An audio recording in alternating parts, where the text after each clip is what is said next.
Hello students, a very good morning to all of you. In today's video lecture we are discussing about overcoming barriers. ठीक है, barriers को किस तरीके से दूर किया जा सकता है. ठीक है, इफ़ेक्टिव कम्युनिकेशन के लिए एक कोऑर्डिनेटेड एफर्ट की ज़रूरत होती है. अगर हमें इम्प्रूव करनी है अपनी कम्युनिकेशन स्किल्स तो उसके रिगार्डिंग हमें बहुत सारी टेक्निक्स को यूज़ करना पड़ता है इम्प्रूव करने के लिए कम्युनिकेशन को, जो इस तरीके से है. सबसे पहले टेक्निक आती है जो ओवरकम करती है बैरियर्स को. उसमें सबसे पहले आती है आपकी two way communication. Two way communication इसमें क्या होता है? टू वे कम्युनिकेशन में ऑर्गेनाइजेशन की जो पॉलिसी होती हैं वो हमेशा होनी चाहिए आपकी टू वे ट्रैफिक कम्युनिकेशन में, अपवर्ड और डाउनवर्ड, जिससे कि ये लेकर आएगी दो माइंड को एक साथ. क्योंकि दो तरीके से टू वे ट्रैफिक होगा कम्युनिकेशन में, अपवर्ड भी कम्युनिकेशन होगा, डाउनवर्ड भी होगा. तो क्या होगा, दोनों तरफ दोनों पर्सन एक दूसरे के बारे में जानने लगेंगे, उनके माइंड्स क्लोजर होंगे और ये इम्प्रूव करेगा उनको आपस में अंडरस्टैंड करने में, दोनों पार्टीज़ को, चाहे वो सेंडर है चाहे वो रिसीवर है. तो इससे क्या है, कोई भी कम्युनिकेशन गैप नहीं होगा. तो ये आपका टू वे कम्युनिकेशन टेक्निक में. So the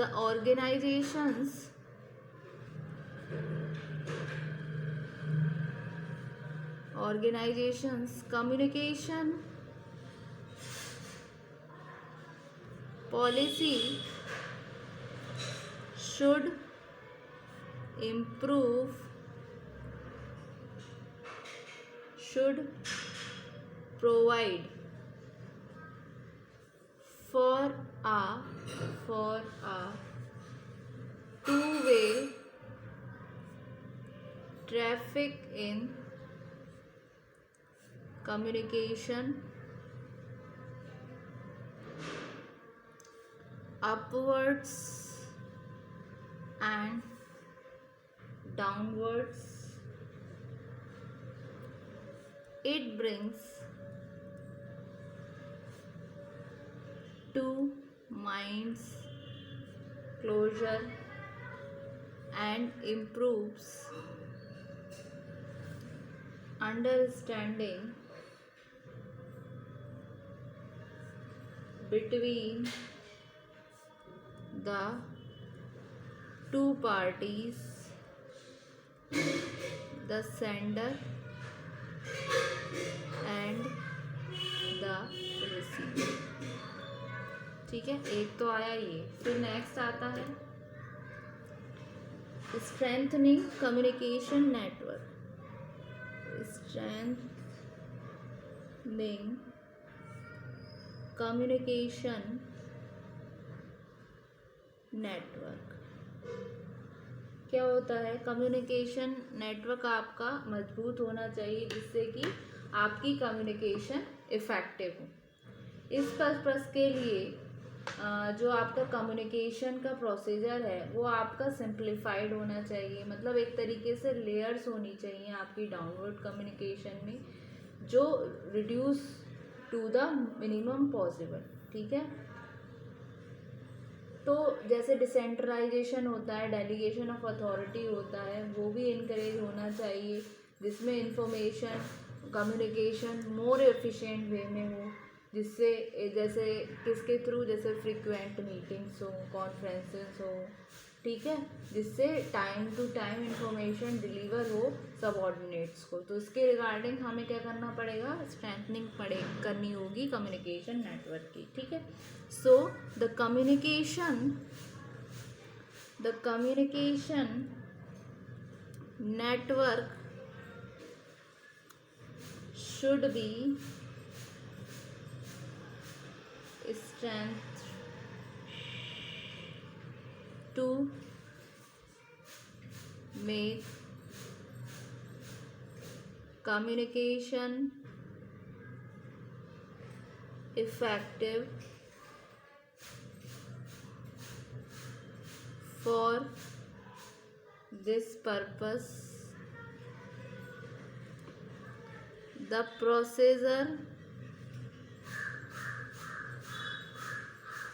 of communication should be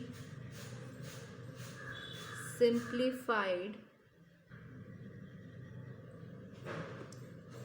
layers in downward communication should be reduced to the minimum possible. ठीक है, ये हुआ। फिर आपका नेक्स्ट आया, हमें क्या करना है, हमें एक एप्रोप्रिएट लैंग्वेज का चूज़ करना है। तो एप्रोप्रिएट लैंग्वेज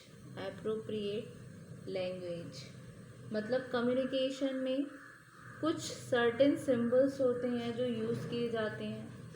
तो ये सिंबल्स हो सकते हैं in the form of words, pictures and actions. और ये जो वर्ड्स यूज़ हो रहे हैं, तो जो लैंग्वेज होनी चाहिए वो आपकी बहुत ही सही फॉर्म में हो, मतलब सिंपल हो, इजीली कॉम्प्रहेंसिबल हो, और सबऑर्डिनेट्स को मतलब बहुत ज़्यादा यूज़ ना हो जार्गन वर्ड्स का, यानी कि टेक्निकल वर्ड्स का। इस तरीके के वर्ड्स हों जो सामने वाला समझ सके। ठीक है, तो जितने भी टेक्निकल और मल्टी सिलेबल वर्ड्स हैं, एज फार एज पॉसिबल उनको अवॉइड करना चाहिए। ठीक है, तो एक appropriate language. So in communication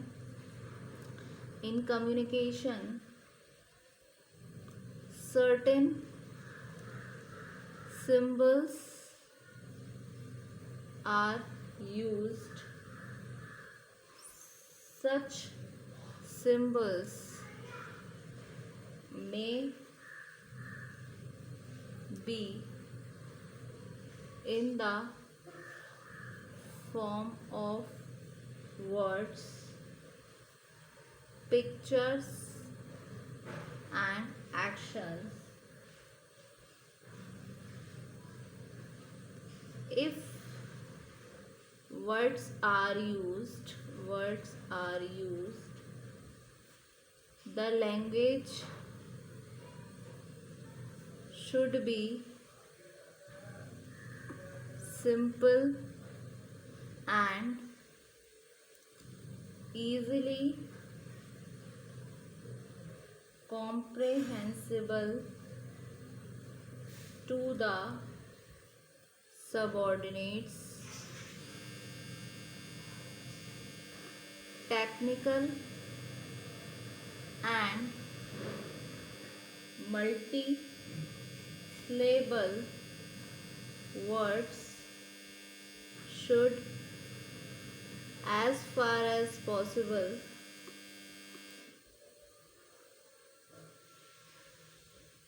be avoided. Next आएगा आपका गुड लिसनिंग। यानी कि जो लिसनर है, जो कम्युनिकेटर है, वो आपका एक अच्छा लिसनर भी होना बहुत ज़रूरी है, जिससे कि एक अगर कोई अच्छा मैनेजर है तो वो अपने सबऑर्डिनेट्स को एक चांस देता है कि वो फ्रीली स्पीक करें, अपने एक्सप्रेस करें अपने फीलिंग्स को।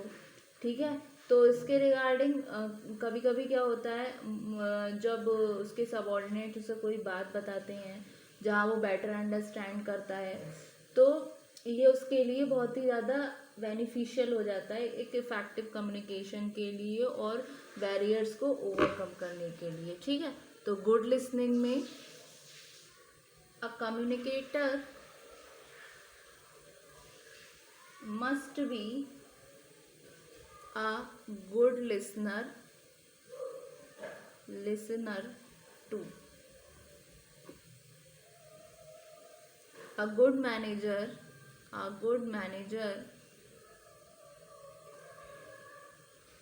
gives his subordinates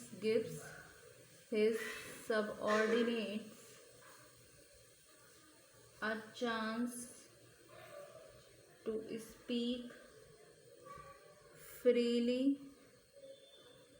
and express their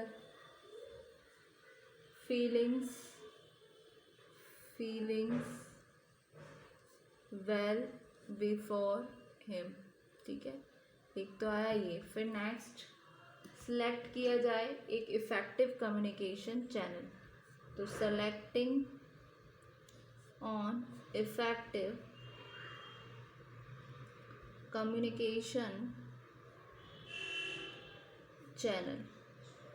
तो इफेक्टिव कम्युनिकेशन के लिए कम्युनिकेशन आपकी कैसी होनी चाहिए, जो भी सेंड की जा रही रिसीवर को, वो होनी चाहिए इफेक्टिव चैनल के द्वारा। इफेक्टिव चैनल का मतलब है जो मैसेज जो रीच हो रहा है डेस्टिनेशन पे, वो टाइम से हो, राइट पर्सन पे हो, बिना किसी ओमिशन के, बिना किसी डिस्टॉर्शन के। ठीक है, so to be effective the communication should be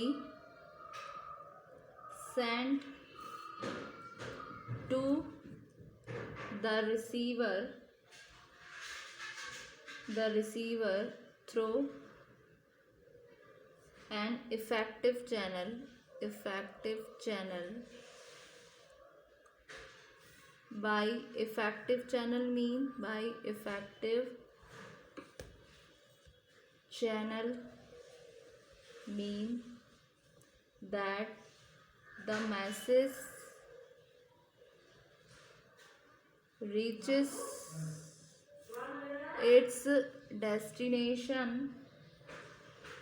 in time to the right person